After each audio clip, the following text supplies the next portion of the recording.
Think about those clients that, again, you love to work with, that you have partnered well with in the past, and reach out to them in an informal way and let them know that you're thinking about them, that you do have the space right now to work with them, and that you can onboard them very quickly because you have worked with them in the past. Hey, y'all, you're listening to the Designer Within podcast, episode number 22. I'm John McClain, and welcome to the Designer Within podcast, the business-minded podcast created for creative entrepreneurs by a creative entrepreneur. That's me. I know firsthand the challenges, but also the victories that can come with our careers. And I'm here to sip and spill the tea with you. It's time to dive deep within yourself and redesign your own business and your life from the inside out. Together, we will uncover secrets and share valuable insights. So prepare for a transformative experience, my friends, because it's time to unleash the designer within. Hey, everybody, welcome back to another episode of the Designer Within. I am your host, John McClain. If you're a regular listener, welcome back. If you are a new listener, and we've gotten a lot of new ones lately, I'm so happy you found us. Please tell your friends about us. We love to share the good news, share the word about interior design and the business of interior design, and we can just help each other out, which is the entire purpose of this podcast. Speaking of helping each other out, let's talk about what we can do to help each other out at the end of the year, right? So it's the end of the year.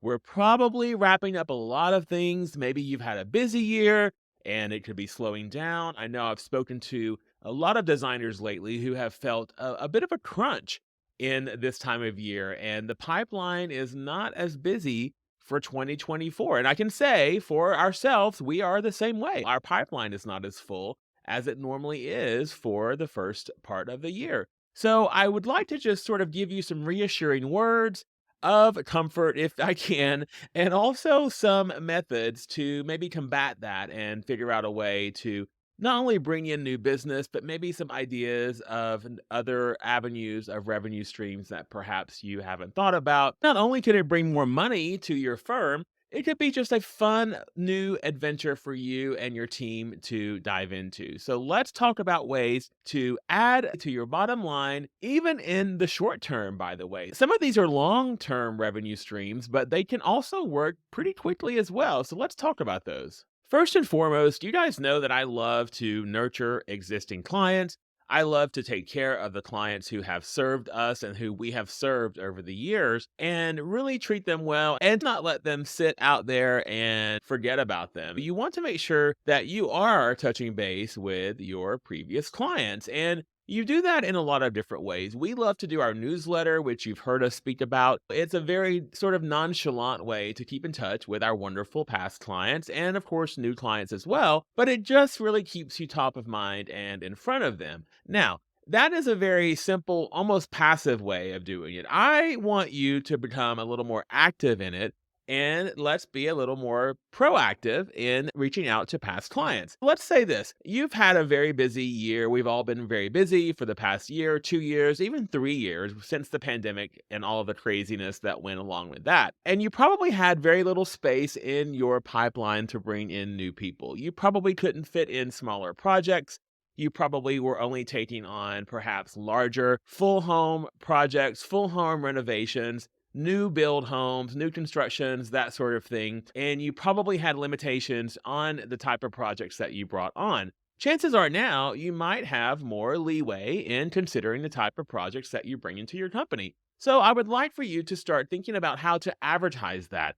How can you bring in those smaller projects that can fill that void and that space that you have? So if you are between, let's say, two larger projects, maybe you're just wrapping up a very large project now, and you know that in February, perhaps you're going to start a new large renovation. You've got a couple of months there that you can play with. That would be a great opportunity to fill that space with a bedroom remodel, with a decorating job, with a kitchen refresh, with any little smaller type scale project that you could fit into that time frame. I want you to think about any past clients that have asked you to work on their home, and perhaps the scale of the project wasn't what you were taking on at the time, and now you have the bandwidth to do that. reach out to that client. And I don't just mean reach out passively. I would love for you to pick up the phone and call them and actually speak to them live. That is the best way. That is the most proactive way. That gets the most results when it comes to a sales call. And that's exactly what we're doing here. This is a sales call. And I know you probably hate that term and don't enjoy doing those things,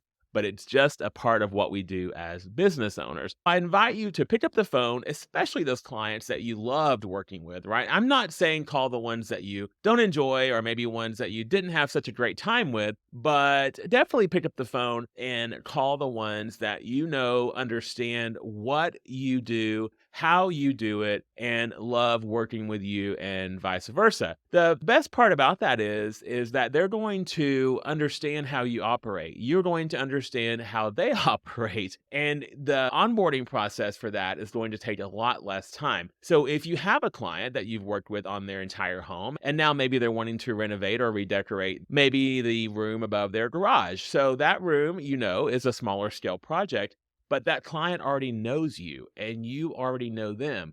The onboarding part of that process is going to be super quick.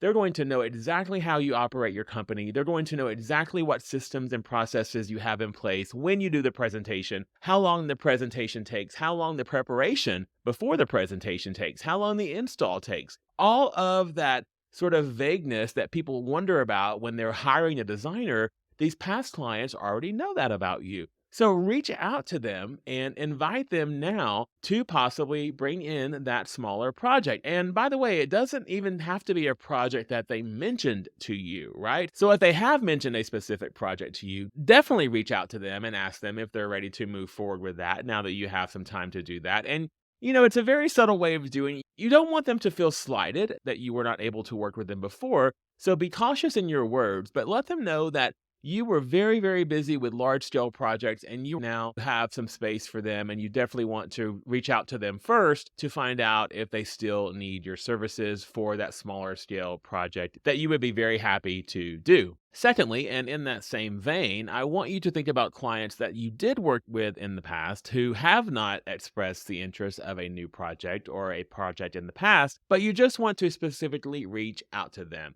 Maybe you have a client again that you know that they were expecting a new child down the road, or they were going to have a family member move in with them. Reach out to those clients, send them an email, let them know that you are checking in with them. You would love to find out more about what's going on with them. And if you can be of any service to them in the realm of interior design, you are here and ready for them and you have availability right now. So think about those clients that, again, you love to work with, that you have partnered well with in the past, and reach out to them in an informal way and let them know that you're thinking about them, that you do have the space right now to work with them, and that you can onboard them very quickly because you have worked with them in the past. Next up, I want you to think about the real estate market, right? So the real estate industry is going through some interesting times at the moment, and we're recording this in November of 2023, and interest rates are not the prettiest, to say the least. They are pretty high. And I know a lot of realtors who are having issues in certain areas with getting traffic and getting homes to sell, and homes are sitting on the market for a little bit longer. So I invite you to reach out to real estate agents and ask them what you can do to help them.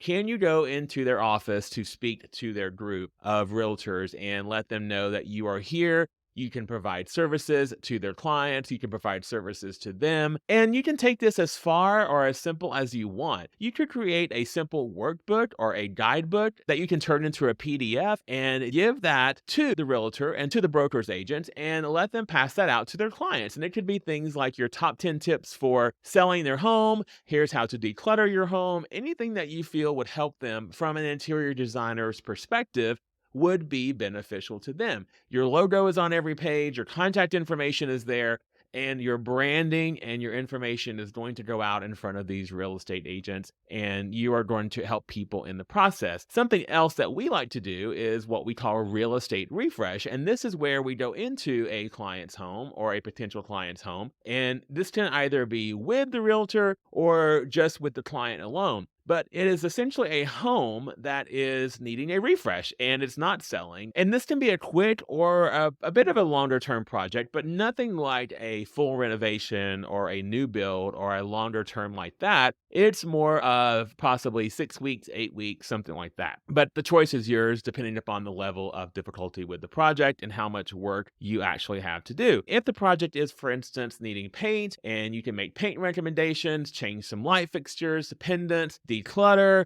maybe you need to, change some railings out on the staircase.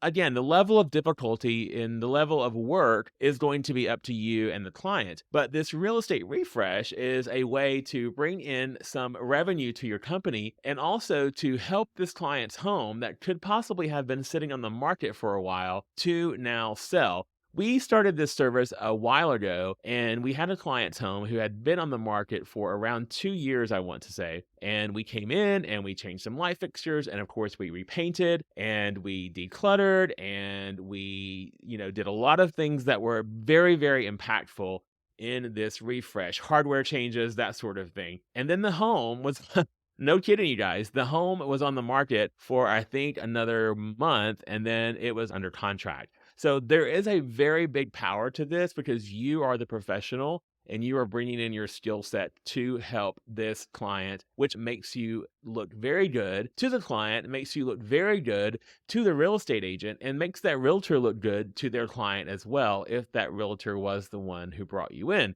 This could also lead to other projects down the road. That particular client of ours bought another home and we totally gutted the entire home, renovated it completely. And that was a huge, huge project for us that got published in magazines and was a great success for everyone. So the longevity of this smaller scale project can most definitely turn into a larger scale project for you down the road. And that smaller amount of revenue initially can be a larger amount of revenue down the road. And as I said, you could come in and do the work for the client and bring in all the tradespeople with general contractors if you want, or you could just simply come in for 3 hours, 4 hours, make those recommendations, and then give them everything that they need to purchase your recommendations and let them fulfill the plan. The difficulty, again, and the level of how much your involvement is totally 100% up to you. But I do encourage you to sort of tap into this possible slowness of the real estate market in your area. And at the same time, you're helping out your local realtors, you're establishing relationships with them, and you're helping your bottom line. The next point I want to bring up is additional services, add-on services to what you already provide to your client. For instance, so you are possibly doing a renovation and then a furnishings of a client's home. So you're redesigning the home with new floor plans. You are selecting the furniture, you're selecting the lighting, the area rugs, the tables, everything, etc. And you get to the end of the project. Let's say the client needs all of the other things. Why don't you think about adding that on as an additional service to your client? They need dishware, they need serving pieces, they need all the accessories that go along with making their home finished. They might even need pots and pans. They might even need all the bathroom accessories that they possibly do not have. So think about all of the things that you are leaving off of your design installation and possibly add that on as an add-on service. As you get to the end of the project, ask your client, I noticed that your bathroom rugs were looking a little shabby. I noticed that, perhaps you're moving into this new home and you want to possibly get new dishes and new serving pieces. Do you want us to shop for those because we have great sources for them? And then you could tell them that you were just at market and you saw this great source for serving pieces and that you worked with a lot of vendors who have great pieces that you think that they would enjoy. And ask them what they feel about you adding that on to the service that you've already done. If they love what you've done with the design of the home and they truly need those things, chances are they're going to let you add that on. We have done second homes for clients where they have moved into the home with literally nothing. They have nothing for the house. And then, of course, we design the home. And then our little add on service that we bring to the client is that very thing. We add on televisions, we add on pots and pans, we add on toilet plungers, we add on towels, we add on all of the dish towels, anything that goes into the kitchen, spoons, forks, knives, all of the things that you need in a house. You can provide that service for your client and you can make sure that it has a cohesive look to it for the rest of the home. And of course, we are going to have the best resources to find the best pieces because that is what we do. I invite you to think about areas of a client's home that you can do these little add ons that will make a difference to your bottom line and will also greatly benefit the client by giving them something that they needed and that they might not even know that they needed before you recommended it. As you all might know, I've mentioned before, interior design is actually my second career. Well, technically a third or fourth career if you count all the little jobs that I had between there. But my major career before was in advertising and specifically in advertising sales. And when I was doing this, I learned a lot about sales. And one of the things I learned was, and I sort of relate it, by the way, to when you go to a fast food restaurant and they always say, "Would you like fries with that?" It is just that little add-on that is adding on to your order, of course. Seems like a little bit at the time, but to that company's bottom line, to that restaurant's bottom line, would you like fries with that is adding on another, whatever, $2 to that order, but it's also adding on that's $2 per person, and that's multiple people per day and thousands of people per cities and all the things. So that is really increasing the bottom line of that restaurant. And if we do that with our own companies and kind of find a way to mimic that methodology of would you like fries with that, we can start adding on things that will not only benefit our clients, but will benefit us as well. And we have for the client a completely finished home down to everything that they need. Every drawer that they open is completely furnished with exactly what they need. And our revenue has been increased by helping people and by serving people, which is a win, win, win in my book. The last point I want to drive home to you, and this is a very simple one, is just give yourself a raise. Sounds simple, right? And actually, it is. I want you to reevaluate your pricing model, and you don't have to wait until January. It doesn't have to be a New Year situation. You can do it right this second. Look at your pricing. Ask yourself if your profit margin, not your quote unquote markup, not what you're adding on to your pricing of products. Ask yourself if your profit margin is enough to sustain your business, whether you are charging hourly for your design or whether you are charging flat fee for your design services. If you have not raised your rates in a year or two, you are probably below what you should be charging. And I don't care what area you live in, this is all based upon what you are delivering to your client. I want you to evaluate what deliverables you are bringing to the table for your client. If you are providing a full service design plan for your clients and you are giving them a luxury service, you should be charging accordingly for that. And I want you to ask yourself if you're charging enough. I love to reevaluate my pricing model at least every 6 months. That tends to be the time when I like to go back and check everything out. Things change very quickly in our industry. As you know, shipping rates change, tariffs are added, storage rates for warehousing, delivery rates, all the things that are in fluctuation decrease our bottom line. And if you don't keep a pulse on that, you're going to start to lose money. I want you to evaluate how you are invoicing your clients for not only your time, also for any warehousing fees, also for any freight and delivery and storage of those things, anything that is invoiced to a client.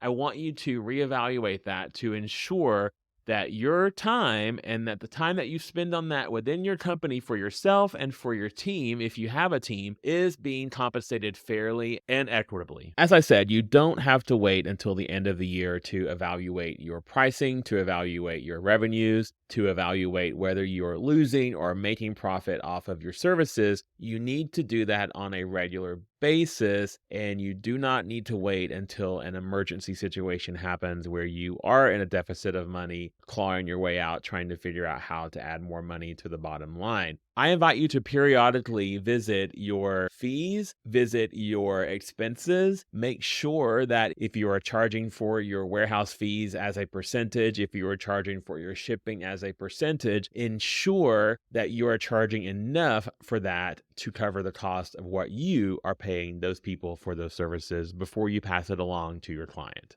And there you have it, my friend. Those are just a few ways that you can act right now and increase the revenue in your company. Hopefully, those are some ways that you have not thought about before. If you have other ideas, please let me know. I would love to hear them. Let's share them with each other. DM me, put them in the comments section on Instagram or Facebook, wherever you see the post. But I would love to hear your thoughts on what you are doing to add revenue to your company if things are a little slow for you right now. And if they are a little slow, hang in there. It's going to get better. Companies and businesses, and especially smaller businesses, ride the waves. This is a roller coaster ride that we're on. If you're new in business, you're going to see that there are some extreme highs and there are some extreme lows, but everything is evened out in the long run. So ride out those waves. Think about ways to bring revenue to your business right now. And as we're going to plan for 2024, that's when I really want you to think about long-term planning and figuring out ways to add revenue to your company for the long term, for larger scale projects, and for bigger picture items. And that is what we are going to talk about on next week's episode when we discuss 2024 and how we are going to wrap up this year of 2023 and our goal planning and goal setting for 2024 and how we are going to achieve those. So hit those goals for 2023. You still have time. I can tell you right now, you can get out there and add some revenue to your bottom line right this very minute just by adding one or two of those things on that we discussed today. And you know I like to close every episode with a hot take. So the hot take of this episode is to reach out to local realtors in your area and introduce yourself. You do not have to bring in any sort of collateral material, but at least start the introduction process via email or attend a local meeting of your Realtors Association and start to network with your local realtors. I can tell you, realtors are great allies and you can both help one another out in making each other's business successful. So the hot take is for you to reach out to realtors. I would like for you to reach out to 5 realtors this week, and that can be on a phone call, a text, or an email. And introduce yourself, say hi to ones that you've spoken with before, and nurture the relationships with those realtors. It will be beneficial for everyone. Thank you again for listening to the Designer Within podcast. This has been a blast again, my friend. If there is a topic that you would like for me to chat about, please send me a message or an email or a carrier pigeon, whatever you want to do. But I would love to hear from you. And you guys are hopefully learning one thing about me is that I am an open book, and I will share every bit of knowledge that I have with you to help you grow your business and to help the entire interior design industry as a whole, because I am an advocate for you. Let's do this together. I will see you next time, everybody. Take care and have a great holiday next week.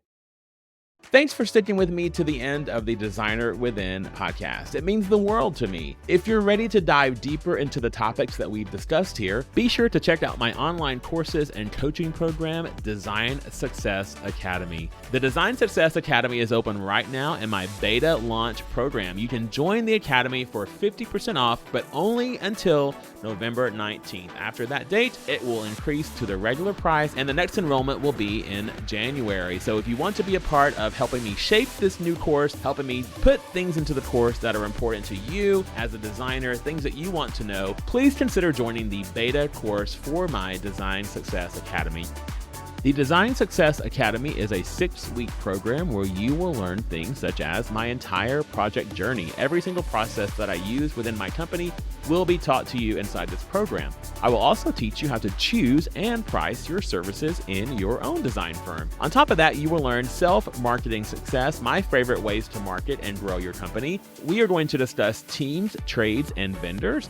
I will be showing you my favorite technology that I use every single day in my company, as well as the leadership mindset that you need to start, run, and grow your boutique design firm. Find out more at designsuccessacademy.com.